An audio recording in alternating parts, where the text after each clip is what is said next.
cette rencontre avec Pedro Almodóvar qui vient à l'instant de nous parler de son dernier film intitulé Talons aiguilles. Nous allons à présent passer au dernier film de David Cronenberg. Alors David Cronenberg, c'est un cinéaste canadien, oui, mais c'est surtout le plus célèbre et le plus célébré de tous. Il vient d'adapter récemment un roman culte d'après un écrivain maudit, William Burroughs. Ça s'intitule Le Festin nu et c'est bien sûr d'après Le Festin nu, donc un livre du même titre. David Cronenberg, quant à lui, eh bien cela fait maintenant 20 ans qu'il s'est carrément isolé dans un ghetto, si on peut l'appeler ainsi, des cinéastes des films d'horreur. Ça lui a permis d'acquérir un savoir-faire, une indépendance réelle et surtout une liberté peu commune en Amérique, celle d'être l'auteur de ses propres scénarios. Dès son premier film commercial en 1975, il abordait déjà des zones réputées inabordables, multipliant la provocation et refusant surtout toute approche humaniste ou psychologisante pour laquelle il avoue d'ailleurs porter peu d'intérêt.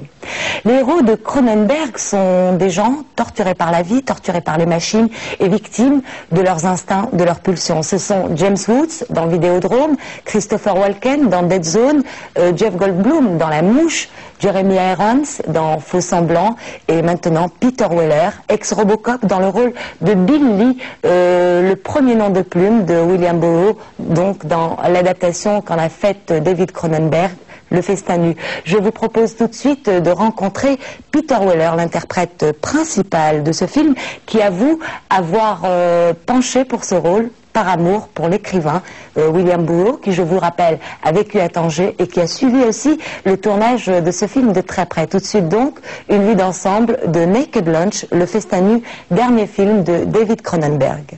La première fois que je l'ai lu, j'avais 18 ans. Dégoûtant, ont-ils dit, provocateur, orture anti-américaine, impubliable. Et je l'ai relu à nouveau, au début de mes 20 ans, je pense.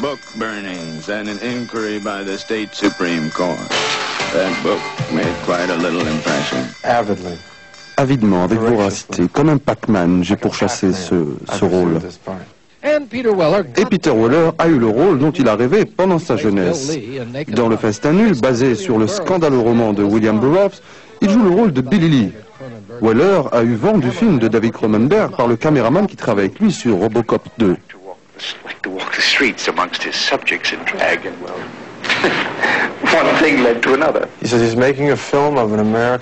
Il m'a dit qu'il était en train de faire un film tiré d'un roman américain intitulé Naked. J'ai demandé est-ce que c'était Le Festin nu. Oui, m'a-t-il répondu, et en répondant oui, il s'est tourné pour partir. Alors j'ai en quelque sorte sauté de ma chaise du mieux que je pouvais, et je ne marchais pas comme un robot, vous savez, j'ai essayé de le rattraper. Attends, il s'est retourné, et je lui ai dit, j'ai demandé de me donner son adresse, et je lui ai écrit le même jour.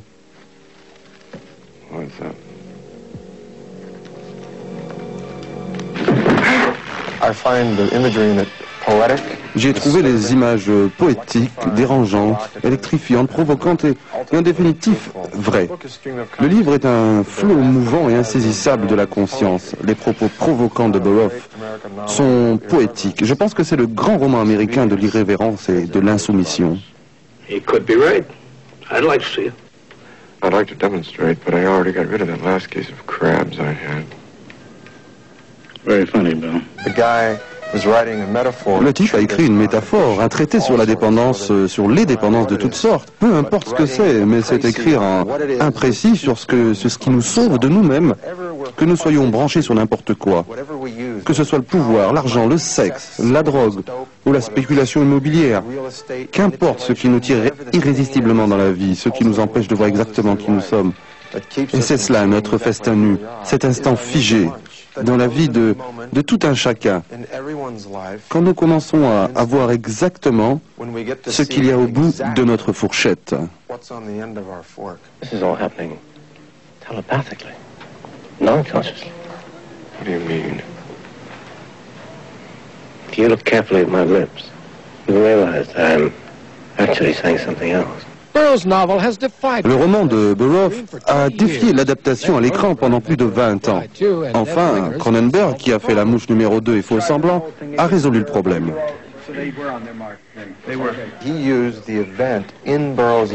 Il a utilisé des événements dans la vie de Burroughs qui ont contourné les difficultés. cette puissance irrémédiable qui a saisi Burroughs pour accidentellement tuer sa femme. Il a utilisé